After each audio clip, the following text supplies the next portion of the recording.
Let's go. What it do? What it do?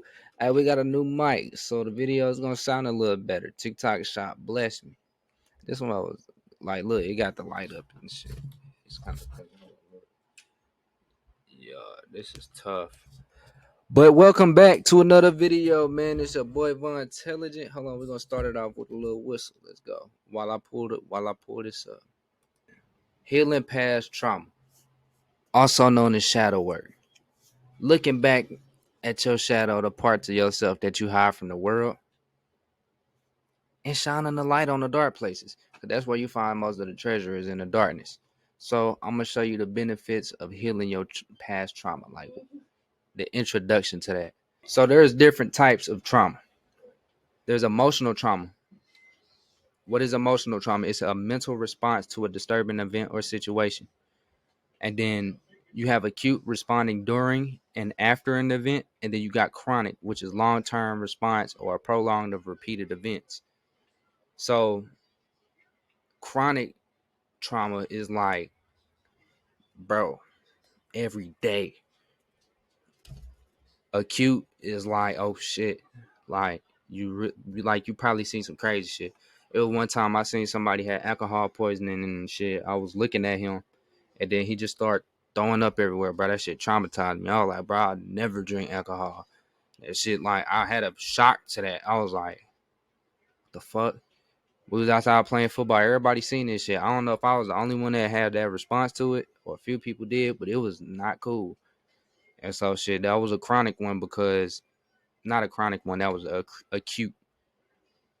And so a complex emotional response is a response to multiple events that may or may not be related.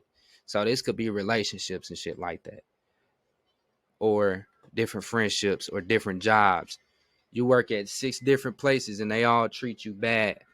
And now you have an emotional response to people that run down the files and bosses and shit. So none of those are related. That if you have a complex trauma, you need to reflect, because if it's coming from multiple events that aren't related, it has everything to do with you. And a lot of this is healed by accountability, because a lot of your traumas literally come from your choices. Right place, right time, wrong place, wrong time. You could have been somewhere else when it happened. Some things you can avoid, but you can still take accountability on it. Then you got physical trauma. That's serious bodily harm or injury. Not gonna lie, if you get traumatized from something that's physical, that must have hurt, because damn, it's like car accidents and shit, bro. Anything cause like PT shit. My it be people in the military, bro, like running over landmines, getting sniped in their helmet, and it don't kill them, but it just and it like knock them out. I've heard of stories of Marines that seen this, and they boom, get hit in the helmet with a 50 caliber and then just fall to the ground. Like, it's traumatized forever.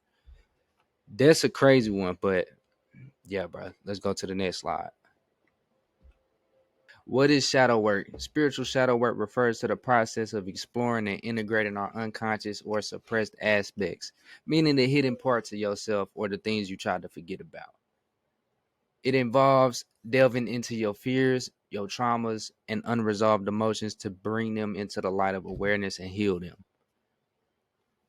It's like I said in the intro, it's about shining the light on the things that you put in the darkness within yourself that you don't look at. It can be transformative, and it can be a journey of self-discovery and personal growth. The reason why it can be transformative is because those parts of yourself look at life like doors, opportunities like doors. All those things that you try to leave in the past are actually keys to open doors for the future. For example, if you was a person that used to speak in front of people, but somebody made fun of you for doing it, so you stopped doing it, maybe speaking in front of people is actually what you need to get to the next level. And so that's why it can be transformative, because you can learn parts of yourself that you didn't know like was there. I didn't know I could speak until I started speaking. That's why I'm here making a video. So I just went back in time and I was like, okay, last time somebody told me I was annoying for talking. Well, I'm gonna just keep talking now. I'm okay with it. But we finna get into it. We about to get into it. Let's go. This is the meat and potatoes of the video. So these are some trauma responses. Let's start here. Decreased concentration. You can't focus because that part of yourself that you ain't at peace with keeps coming up to the surface, distracting you. Hopelessness. You keep looking in your past, comparing results of the past on results of the future. Bro, you can't do that because you two different people. So you lose hope, like something good can't happen in your life. You start having nightmares and flashbacks. That's PTSD responses. Intrusive memories. The same thing as decreased concentration. That's exactly why you have decreased concentration, because of those intrusive memories that you have that just come in the middle of nowhere. You having a good time with your people, and then boom, out of nowhere, you just dissociate. That look, there goes dissociate right there. You dissociate and you go back in time into like this part of your life where it was traumatizing, and you just still ain't made peace with it yet. I'm gonna show you how to do it. So stay tuned. Startle response, like you kind of shaky when people talk to you. Shame, self-hatred, that's self-explanatory. Panic attack, self-explanatory. Emotionally overwhelmed. Most people are tired because they still carrying the load of the past on their back trying to move forward. Because they ain't healed that trauma and what's in that bag. That bag is basically everything you put in your bag that you carry with you around that's making your life heavy is everything you need to be doing for shadow work. And if that bag is heavy, you got a lot of shadow work to do. That weight, the weight of the world on your shoulders is what they call it. So chronic pain and headaches, that's explanatory. You just think that it just gets you into that mode where you having headaches about like your body real life hurting from stress. That's all it is. Eating disorders, self-explanatory. Some people emotionally eat to forget about what they're thinking about. Self-destructive behaviors, little or no memory. That's an interesting one because when you forget about that trauma that happened, you got to remember, bro, that's a big part of your life because it didn't just happen. If it was traumatizing, bro, it's still with you to this day. And so it's just a lot of your past that you try to forget about because you was having those days where you was experiencing that trauma and it was just making your day worse. So you try to speed through those days and now you don't even remember the day because you're not even present. You way off in the future. Hypervigilance, I ain't gonna lie. What does hypervigilance mean? A condition in which the nervous system is inaccurately filtering sensory information. Oh, okay, that's what it means. Like your internal world is not equivalent with what's going on in the present moment. You still having the same, but your body is basically reliving that traumatizing moment. So that's why you're experiencing the same emotion that you had whenever that happened. And maybe you didn't experience that emotionally when it happened because it happened too fast for you. But then you start to process it and then you built an emotion to this past trauma. Depression, you already know what that is. Irritability, loss of interest, numbing, insomnia. And numbing is interesting. Everybody be saying I'm numbing to my pain. No, bro. You kind of just stuffed it down till you forgot about it. Trust me, when it come back up, you gonna feel that shit. Stages of trauma recovery. This ain't no medical nothing. Hold on, let me fix the light because it look kind of interesting. We finna get into it. This look clean. So stage 1, establishing safety. Basically, whatever you feeling, feel that shit until like you kind of okay with it. All those symptoms that we went over, those trauma responses, feel it till you can't feel it no more. And then not feel it till you can't feel it, but feel it till you at peace with feeling it. Then fostering self-care. So you got to be the person that you needed basically back then with that time. I mean, what happened to you at that moment of time when you was, long story short, experiencing that traumatic situation. What type of person would you need there to make sure that situation didn't happen? Because apparently you couldn't do it, and maybe you didn't need another person. But what kind of mindset could you have had. Okay, now learn from that. Learn from your situation. Take the mindset that you gained from it, and then care for yourself and forgive yourself for allowing that to happen to you. Forgive the things that did happen to you. That's establishing the safety part. Like just making sure that you mentally well before you start the healing process. So now I'm a remembrance and mourning, reconstructing the trauma. A lot of people used to tell me, and then I tried it for myself, and it works. Take yourself back to that traumatic situation. Now, instead of looking through your eyes, try to look through from another perspective as what's going on, like a third person view of your trauma. See both sides and understand what's going on, and rebuild the situation for what happened.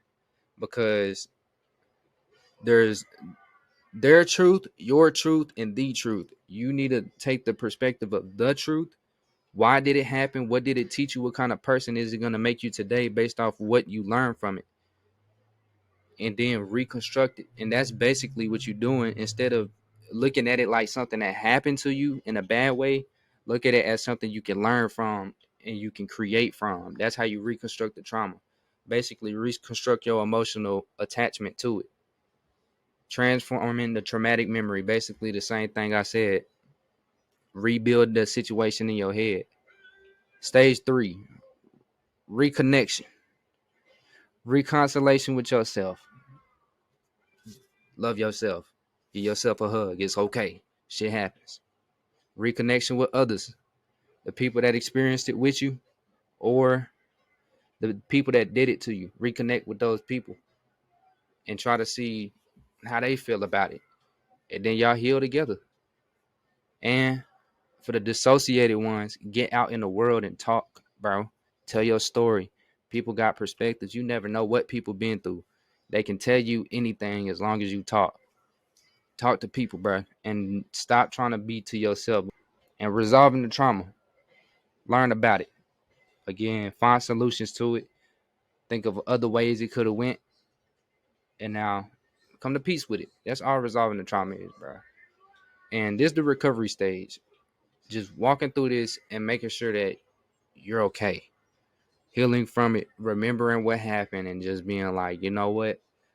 Life is a roller coaster, it has up, downs, twists, and turns. But at the end of the day, it's about the whole ride, not each part of it.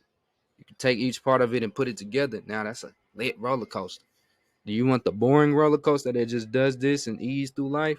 Or do you want the fun shit? All right. That's all the trauma parts is the oh shit. When you start feeling your stomach go up and shit when you're on the roller coaster, that's a trauma. Going down. But just because you're going down don't mean you can't go back up, bro. You can spend more ups on the roller coaster than you do down, bro. It's all up to you. You can spend more lows than you do on the highs. It just is what it is. And depending on how you look at your life will determine how many highs you get to experience. Because life is like a mountain range, bro. You can get to the top to see the other highs in your life. But when you down at the bottom of the mountain, you can't see the other mountains. You can't see the other highs in your life because you're so focused at the bottom. But if you keep looking up, you get to the top, you'll see more of the highs in your life, which is just basically opportunities and shit. So just keep going, bro. That's all I can say for the rest of this video. Watch the next video because it's coming out right after this one. Let's get it.